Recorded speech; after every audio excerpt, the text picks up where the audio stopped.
Hey everybody, welcome to this video. This video is my April TBR and I have a stack of books here. It's going to be done a little bit different. We're not going to do the spinny wheel thing and everything like that.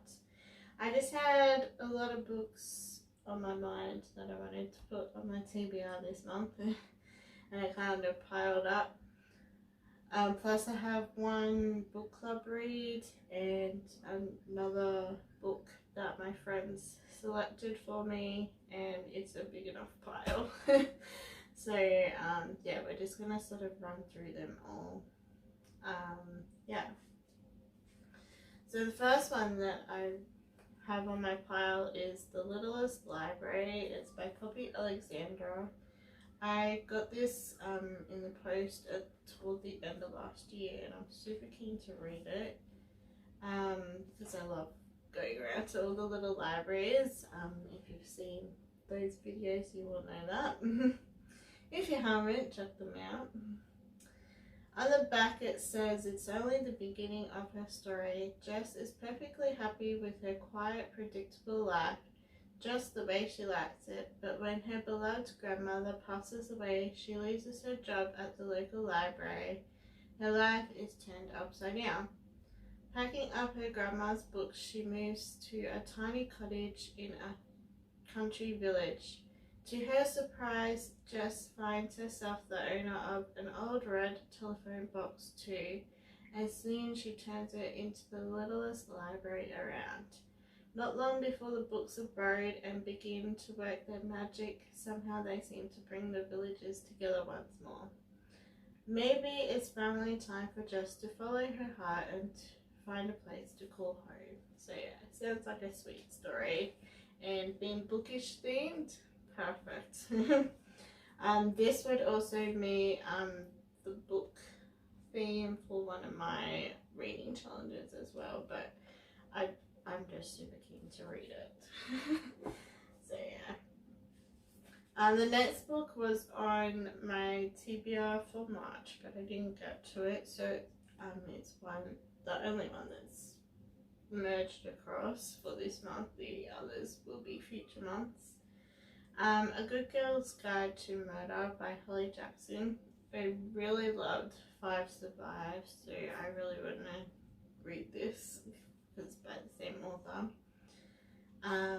The case is closed. 5 years ago, schoolgirl Andy was murdered by Sal. The police know he did it. Everyone in town knows he did it. Having grown up in a small town that was consumed by the murder, Pippa isn't too sure. When she chooses the case as a topic for a final year project, she starts to uncover secrets that someone in town desperately wants to stay hidden. And if the real killer is still out there, how far will they go to keep Pip from the truth? One thing I discovered, not only that I loved reading Five Survive by this author, but I love murder themed and thriller themed stories, so yeah, hopefully I'll get to that one sometime. Yeah. I then, from my movie section on my shelf, I selected just a really short movie book to possibly read.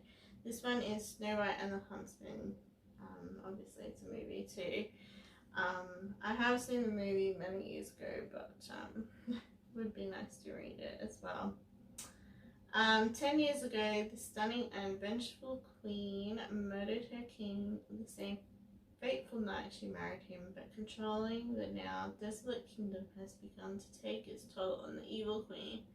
To keep her magic and beauty from dying, she must consume a heart that is pure, the only one that has been under her cruel watch all along belongs to the king's daughter.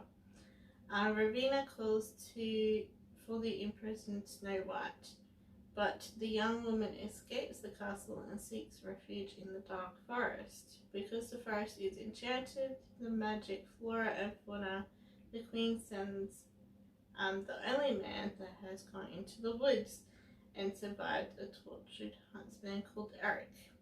With his hope long forsaken, the huntsman agrees to bring back the girl, but when Eric finds his prey, he hesitates. Will he kill her, or will he train her to become the greatest warrior the kingdom has ever known?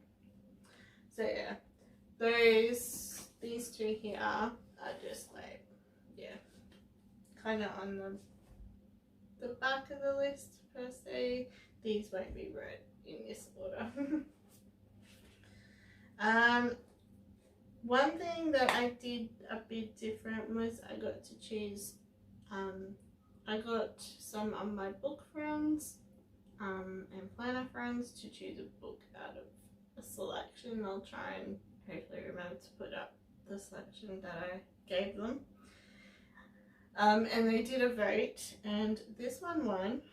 It's The Do-Over by Lynn Painter. I've been super keen to read a book by Lynn Painter because I've heard so many good things about the author. There was this one and Better Than the Movies, which I haven't read either. But this is the book that they chose for me. And on the back it says, after living through a dumpster fire on Valentine's Day, Emily escapes her grandmother's house to some much needed girl talk and companionship. There she passes out on the couch, and when she wakes up she's back home in her own bed.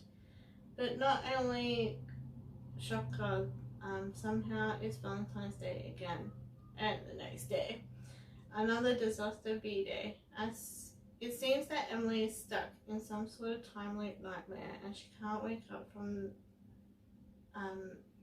as she rewatches her boyfriend Josh cheat on her day after day. In addition to Josh's reoccurring infidelity, Emily can't get away from the Atlantic, I think it is, Nick, whom she keeps running into, sometimes literally, in unfortunate ways. How many days can one girl spend passively watching her life go up in flames?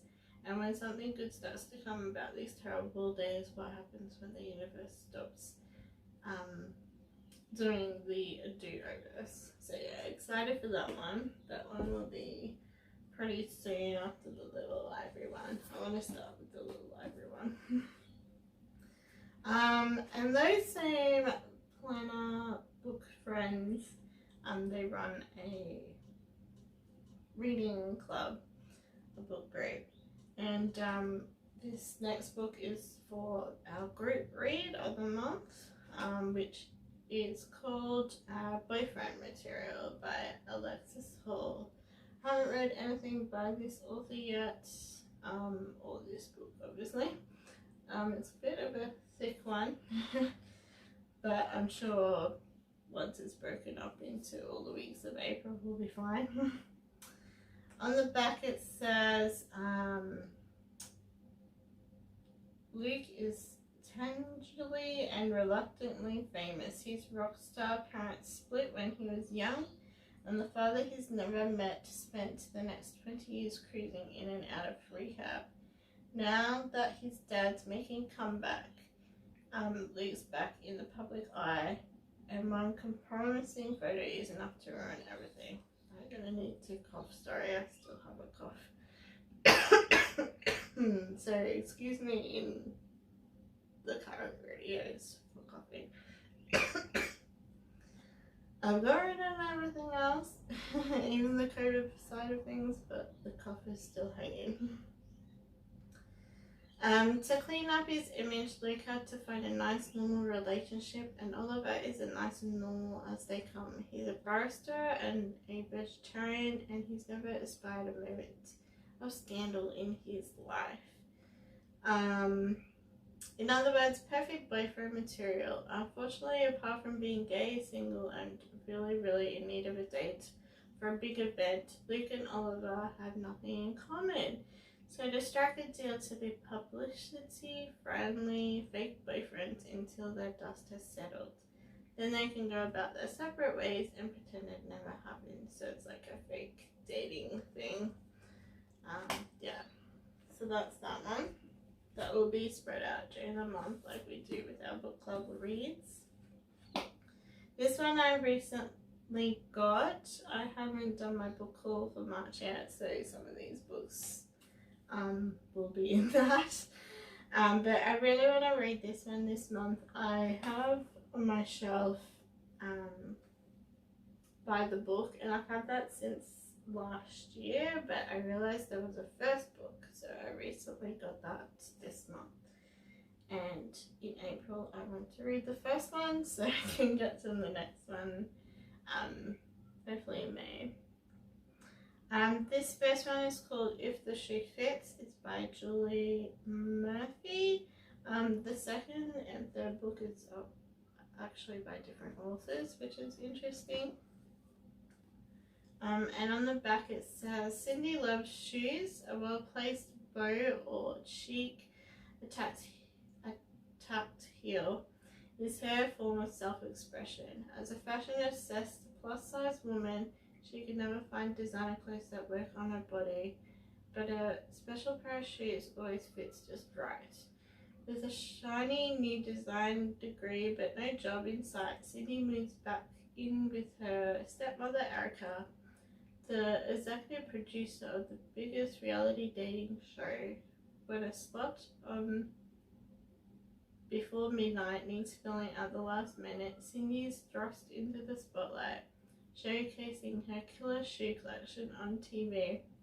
Seems like a great way to jumpstart her career, and while she's at it, why not go for a few lavish dates with an eligible suitor? But being the first and only plus-size contestant on Before Midnight turns into a viral sensation and a body-positive icon overnight. Even harder to believe she can actually see herself falling for this Prince Charming. To make it to the end despite the backhanded compliments, conniving producers, and a house full of fellow contestants she's not sure she can trust, Cindy will have to take a leap of faith and hope her heart don't break in the process. Yeah, so it's actually got a Colin Hoover statement on the back here. She said she loved this rom-com. I laughed and smiled. Yeah, so super keen to get to this one. This one will probably be as soon as possible. I've got two more. This one is just new as well, and I haven't pulled it yet. It's Matthew Perry's memoir, Friends, Lovers, and Big Terrible Thing. There's also an audiobook of him actually reading his memoir, so I'm thinking of listening to that as I sort of follow the book. So yeah, we'll probably do it that way because it's actually spoken by him, and I think that would be really cool.